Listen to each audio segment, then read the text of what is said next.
What is up, guys? Matthew, Actual Exotic Cars. Just thought I'd make a quick video on how the Russians might invade the U.S. car market. I guess a little misleading of a title. So basically, there's a history, UAZ in specific. I made a video last week about Soviet 4x4s, comparing the different brands and how Lada kind of broke through in the West. And as far as I know, it's really the only company to successfully do so. Well, a year ago, there was a ton of hype, especially around UAZ, which was going to be released in America. And that's right, like UAZ, it was going to get rebranded, but they're planning on selling the Patriot, which is like a newer, I don't know, I want to say like a Jeep Compass type, like more SUV, and selling their pickup as well, rebadging them and throwing them in the American market to see what would happen. And there was a ton of hype in the community about it. I'm not going to lie, personally, I was a little disappointed because I literally just went through all this work and effort of importing one. And suddenly I'm getting messages of, hey, did you know UAZ is opening up in America like a month after I imported mine? And I was not necessarily too happy on it. So I guess what's the deal with that? Is that still happening? Is there a future there? Do I think UAZ will ever officially be sold in America? And just kind of my thoughts on the matter. So let's start at the beginning here. So here's an article on the drive. UAZ in the USA, rugged Russian SUV will be sold here for around 26,000. And of course, if you read the subtitle here, 10-year powertrain warranty. Some point it's going to be with a manual and supposedly with a V8 as well. So basically, like I already said, this would be an SUV variant, and this would be the pickup variant. And if you go to the website here, the UAZ website, this is the Patriot. Again, starting off, I think they said they're just going to sell the automatic version. Then hopefully soon they would be selling a pickup with options for a V8 with a manual as well. What do I think about this? Do I think this would work?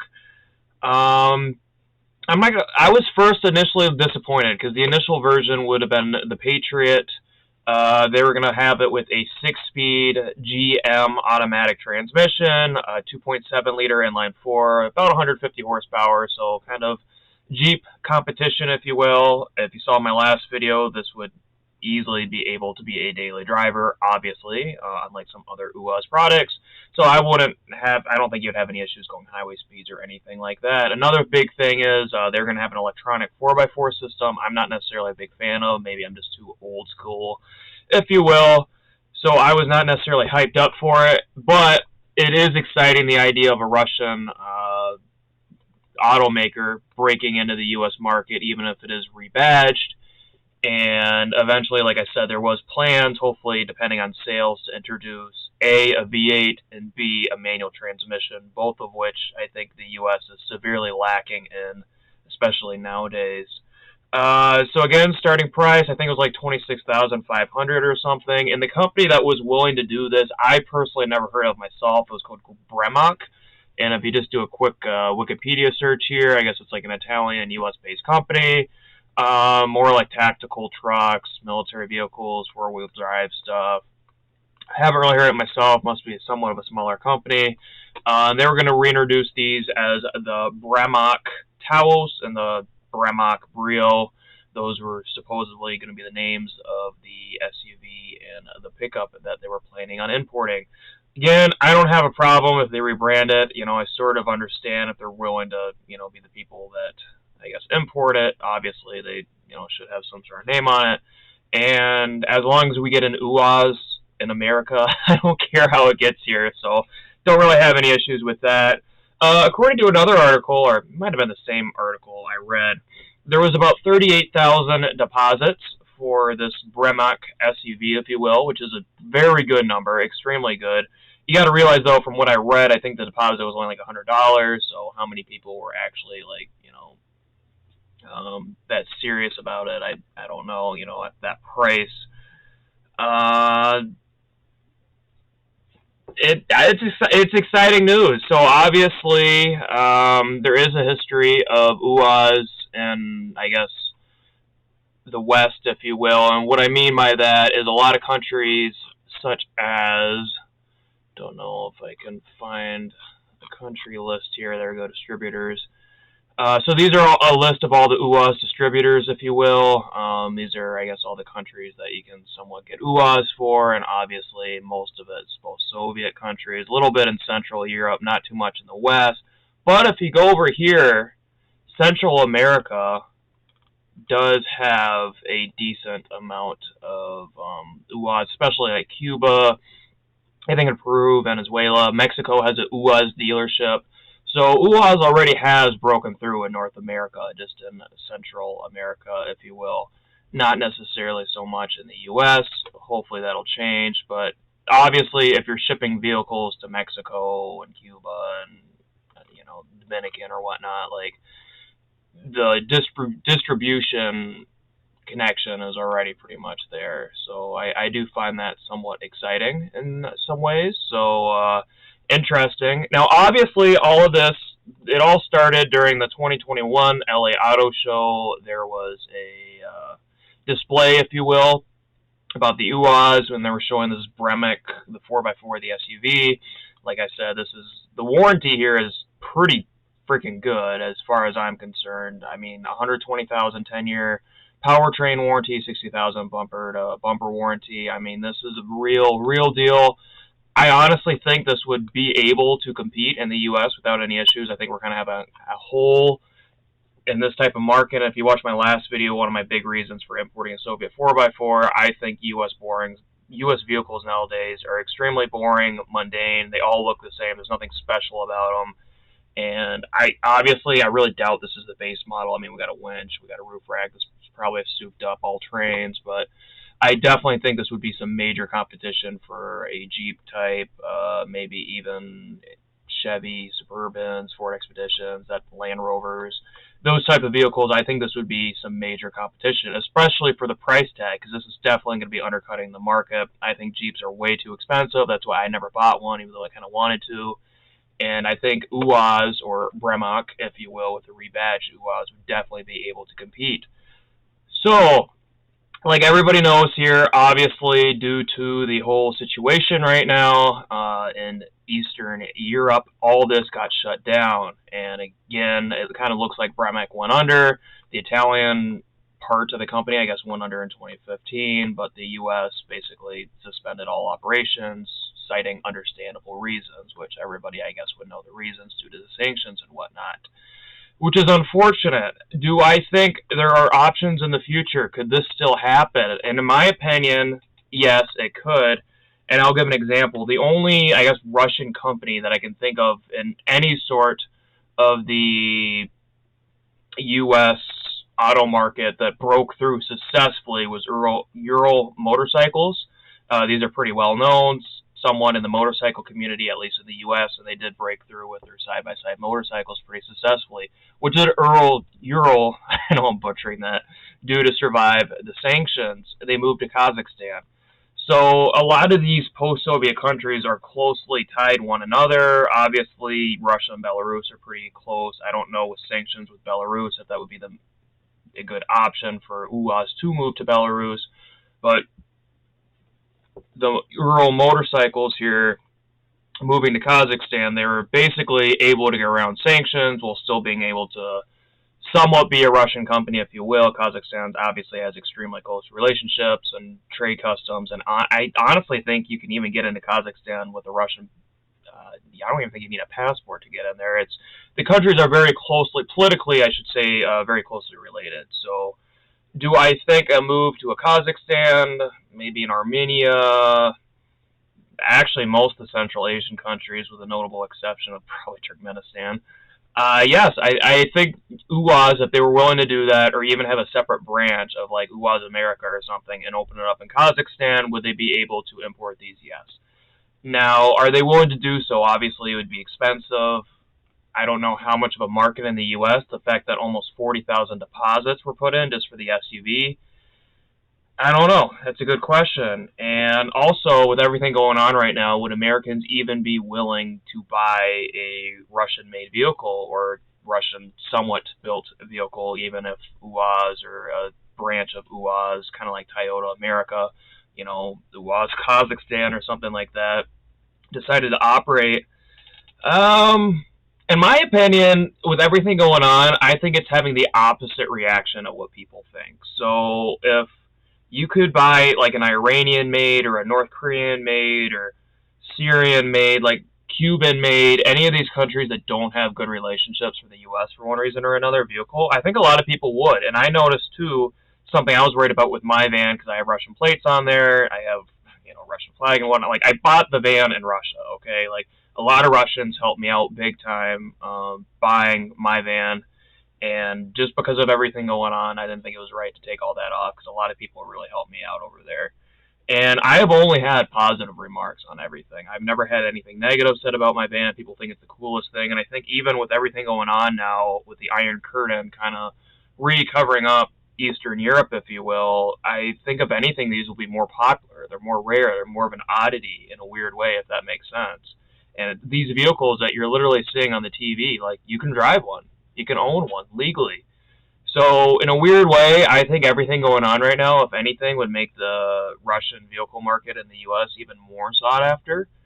That's just my personal thoughts. That's the reactions I've had whenever I drive my van around, when I tell people the story with everything going on. It makes everything even more bonkers. And I think most Americans are pretty open and realize that there's a difference between peoples and governments and so on and so forth. So yes, I definitely think there would be a niche market kind of like in Central Europe right now.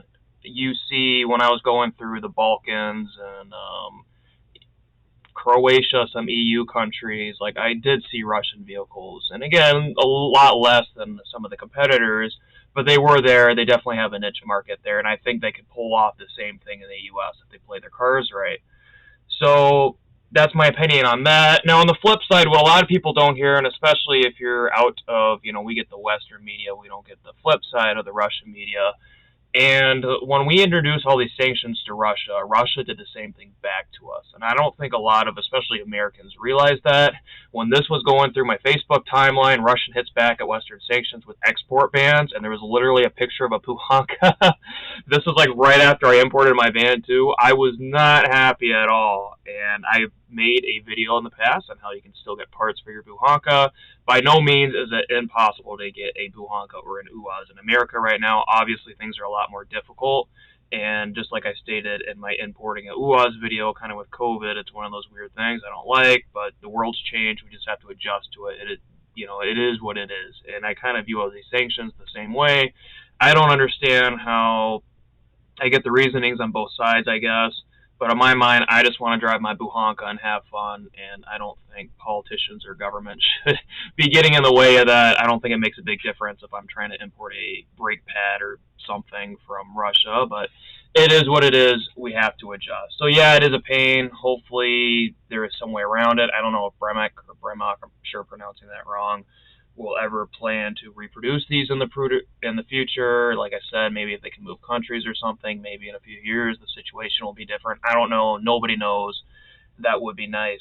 So I guess to conclude, there has been a couple times in the past where this is somewhat was going to happen and it kind of fell through. And I'm not going to lie, I did not think even before everything going on in Eastern Europe that this was actually going to happen. Personally, just because it's happened in the past, that it just for some odd reason the U.S. car market seems really hard to break through. The French automakers try to do it in the past, or some British automakers that try to do it in the past, and it's just extremely difficult for some odd reason. So I didn't necessarily think it was going to happen, but hopefully in the future we'll see something. So I definitely think in the U.S., I think there's a spot for an UAZ. I definitely think it belongs. If I'm UAZ myself, here's an example. I necessarily wouldn't be going after the same vehicles that people drive in the U.S. Because like I said, I think there's a big hole for real off-road vehicles, real off-road SUVs. I mean, pickup trucks in the U.S. nowadays are like $70,000 luxury vehicles, or like Cadillacs, basically. And I think if you had a real, like, this is a 4-speed, 4-cylinder, manual locking hubs, like expedition vehicle like we see right here, if something like this was advertised in the U.S., I think it would take off like crazy. Honestly, I really do. And especially for the prices that UAZ can have. I mean, the brand new UAZs, at least in Eastern Europe, and I understand with, different tariffs and whatnot, they would have to bump up the price to make a profit in the U.S. I think they could really undercut the market. Jeep would have a run for their money because the Wrangler, as far as I know, is really the only real off-road Jeep that you hear about too much. The rest of them kind of seem more like family SUVs, if you will, or crossovers. Do I think UAZ could again carry out into the crossover realm? Yes, I do. But I definitely think there's a niche here that's missing. And like I said, American trucks right now, in my opinion, they're just not cut out anymore. They're more of family crew cab. When's the last time you seen a brand new single cab truck in America? It's just such a rare occasion.